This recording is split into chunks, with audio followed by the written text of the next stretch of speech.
As the Senate continues to debate the National Defense Authorization Bill, Senator Rand Paul is preparing to offer an amendment that would end the war in Afghanistan. He predicts that the amendment will fail, but he says it's time to leave Afghanistan. He speaks with One America's John Hines in this exclusive interview. The National Defense Authorization Act is up, and I believe that there is an amendment. I think that you are offering an amendment regarding the hostilities in the Middle East. What's going on?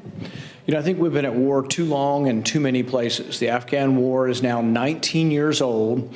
I think the people that we originally went after, and I was for the original war, but the people we've gone after are either dead. We're now fighting the children of the people who were involved with the attack on 9/11. So the war's gone on too long. I don't think we have a military mission. I've offered an amendment with Senator Udall from the other side of the aisle to let the authorization for force expire over the next year, bring our troops home, and actually give our troops that have served in the field $2,500 per soldier. Even all that being said, we'd still save about $45 billion a year because we're spending $50 billion a year or more in Afghanistan every year. We'd save $50 billion.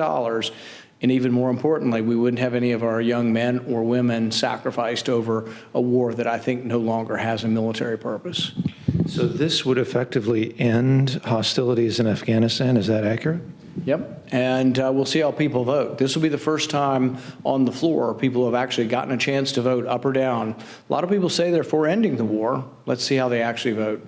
Why has it only been now that an amendment has managed to make it to the floor on this occasion to essentially end hostilities in Afghanistan after a couple decades?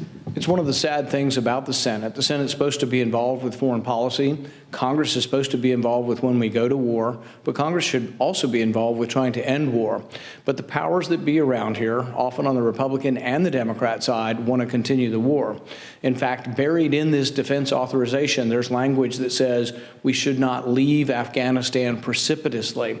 And my point to them is leaving after 20 years is not precipitous. We've been there too long. Our mission's long since over. There's no one left in Afghanistan that had anything to do with 9/11. It's time to come home.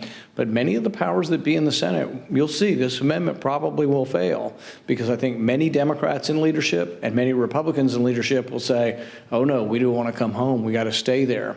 And I think that's a little bit of what's going on with this Russia bounty story. The reason it's out there, the person who leaked it illegally, committed a felon, I think leaked it with the intention that says, well, you know, if there's more of a threat and we act like there's a threat from Russia, that'll keep us in Afghanistan. So I think that was one of the motives of whoever this person was that illegally leaked it, was to try to keep us in Afghanistan.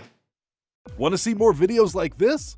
Click on the link below and subscribe to One America News on YouTube. And call your cable provider and kindly demand that One America News is added to your lineup.